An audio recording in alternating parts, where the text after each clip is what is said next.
Hello my viewers, welcome back to the channel. And by the video title, you know what this video is about. What the Steelers going to do with their first pick, and also the Steelers news that's going around as well. As just seen Patterson get signed to the Steelers, a 2-year deal worth $6 million. We also seen Quez Watkins, I believe on Sunday, either yesterday or Sunday, get signed on a deal as well from the Steelers. So the Steelers been making some moves. Now, looking at our receiver core, I think our receiver core is alright. I feel like it downgraded a little bit because DJ Johnson was miles ahead of Quez Watkins and of course, Van Jefferson, of course. And I think he had more yards than those guys combined. And DJ Johnson missed like 7 games last year as well. So, I think the Steelers most likely going to draft a receiver to fill that secondary role next to George Pickens, because George Pickens is amazing. He's a beast. But have another guy we draft there. But I think Patterson probably could be the third guy, the third receiver. You look at Patterson, he's not going to play running back here probably, maybe unless they're doing like some trick plays. Maybe have 3 backs in the backfield, do some trickery. Maybe fake it one way inside to Najee and then toss it to Ward and have Patterson be the lead blocker or something. Maybe some trickery they have up their sleeve after Smith figure out some things to do with the running backs, but most likely going to be Najee and Warren getting all the carries in the backfield. I think Patterson can be the slot receiver because he can play receiver. He was a receiver entering the league, and they use him all around the field. They use him at receiver, tight end, kick returner, punt returner. He's a 4-time All-Pro on special teams. I think he's the All-Decades team as well, if I'm not mistaken. He has the most kick returns ever. So he's going to be a Hall of Famer in the future probably as well, based off his special teams talents. Because he's I think he had the most kick returns ever. He's one of the best return men we have of this generation. He played for the Vikings, he played for the Bears, the Falcons and stuff like that. He's on the Patriots a little bit as well too as before. Patterson been around, and he's a solid player to have like that. You can put him in different spots. I think the Steelers will probably use him as a receiver. Could be the slot receiver. You have George Pickens be number 1. You have the receiver as you draft be the second guy, and you have Patterson at 3, and then you can see other guys battle it out. Van Jefferson's a deep threat. Kevin Austin, deep threat. Maybe they battle it out for that 4th spot to be a deep threat guy who could open up the backfield a little bit. Take the top off the defenses that we play against. And then Quez Watkins could be another guy too for depth. Some of these guys will get cut probably, most likely. Entering training camp and stuff. We're gonna see what happens because we still have Denzel Mims on the roster, Callaway's on the roster as well. So we have a lot of different receivers who could have potential to be that have a bigger role, or who could be cut or just be practice squad guys. So we'll see what happens. But I actually like the Patterson signing. The Quez Watkins signing, I didn't really like that too much because Quez Watkins, he's all right, but I think 2 years ago he had 600 yards with the Eagles, but he hasn't really done a lot, in recent memory. Van Jefferson, I like that signing. He has some speed on him, a deep threat type of guy. So we'll see what happens. All I ask him for is Najee Harris and Jaylen Warren get a combined of 35 touches a game. 35 touches. Whether it's Najee might get most of his probably handoffs, and then Warren probably get a mixture of handoffs and passes thrown to him. As long as those guys get between 35. At least 35 touches a game, I'm fine with that because I feel like with those guys, Najee Harris and Warren, they're 2 of our best players on offense. If they get the ball in their hands, they're good. And we're gonna win most of the time with the ball in their hands. We've seen Najee Harris account for most of the Steelers' touchdowns over the past 3 years. And you look at Jaylen Warren, been a dynamic threat as well too. A lot of positive yardage for the Steelers last year. I think Najee and Warren had both 1,200 scrimmage yards last year. The duo had both over 1,000 yards. So they've been 2 of our best players on offense the past few years, the past year, 2 years actually. George Pickens is amazing as well, but I think Najee and Jaylen Warren play a more significant role in the offense than he does. But I think you give Najee and Warren their touches, and you give George Pickens his targets, it's all that matters to me. Everything else can just be. But as long as they get their stuff right there, it'd be good. And in the red zone, you got to use Darnell Washington. Darnell Washington is a big target. Hopefully, Arthur Smith is finding ways to try to implement him to the offense, scheming things up. Pat Freiermuth as well. Connor Hayward is a kind of like a splash-like player too as well. You can put him in the backfield. We see him on a lot of his receiver. We see him make a lot of different plays, so they probably utilize him as well. But we'll find ways to get it done as long as we go out there and win games and scoring points and seeing the offense actually, look like a regular offense in the league. I ain't saying we gotta be the best in the world. We ain't gotta be a top 5 offense, but we can at least be middle of the pack, 15, 14 level offense. With the defense we have, we definitely can go places. Because last year our offense was ranked with 30, 31st in this, 32nd in that. I think in rushing attack we was ranked 14. That's the only thing that was high up in was in rushing. We was 14 in rushing. Everything else was 30, passing 30. Everything down the field, like first down conversions 30, all type of stuff. So we was like close to the end. But I feel like we stay in the middle range.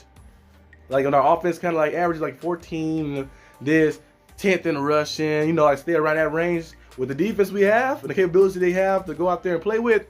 we're going to be dominating for sure. So I hope the Steelers find a way to get the offense going. Arthur Smith is going to be a key factor. We're going to see if he get that that style he had when he was with the Titans. The reason he got the job for the Falcons, we'll see if we get that, but we'll have to find out. Now moving on to the next topic, which is about the Steelers' first pick. The Steelers could go right tackle with Amarius Mims. A lot of speculations around Amarius Mims. People think that the Steelers are going to take him first. Now they could do that. In my opinion, I would do that probably too as well. Because at first, I was saying, like, of course, center.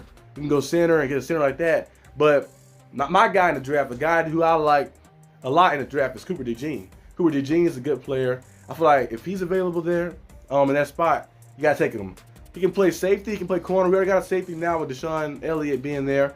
But he can play corner. He can play corner at the high level. And we see him be very active in the run game as well. Great tackler, great awareness, can put the ball in the air. But I doubt he fall all the way down to 21. Was he drafted 21 or 20?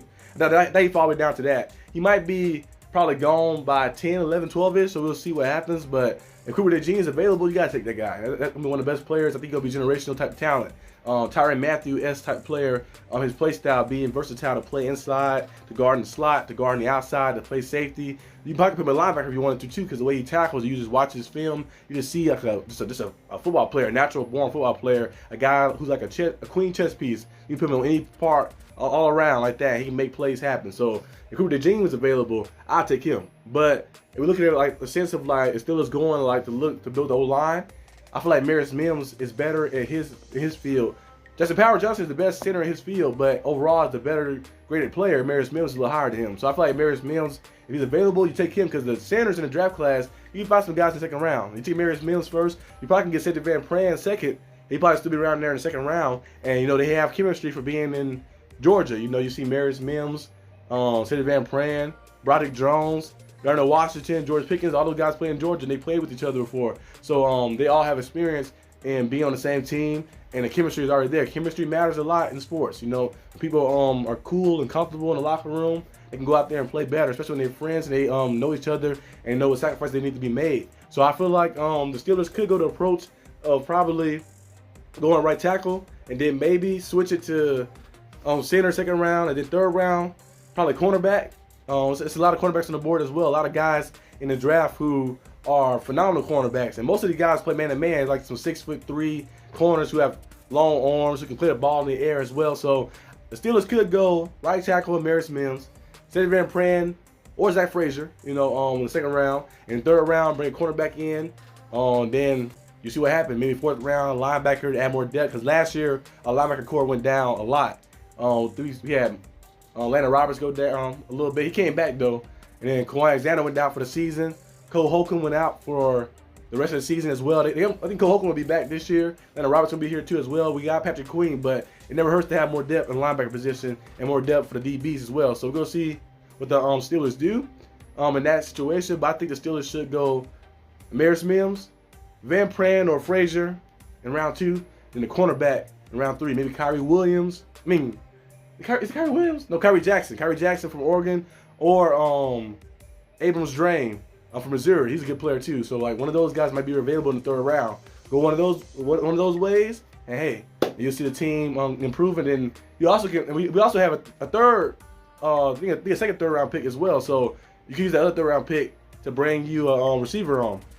Like I said, Malachi Corley is a very good player. He fit the Steelers scheme. A player who can run after the catch, who can make things happy. Ricky Paracel, another guy too as well, who can make plays when the ball's in their hands. So I feel like they complement George Pickens as well, because their play style a little different. They're more route runner based. They're more type of like run after catch type of guy, and they'll fit like and complement his play style of being the big target down the field. They complement it well. So I feel like one of those guys in the third round would be great to add. So the Steelers can do that. So it could go right tackle Amarius Mims, Cedric Van Pran as center, or Zach Frazier.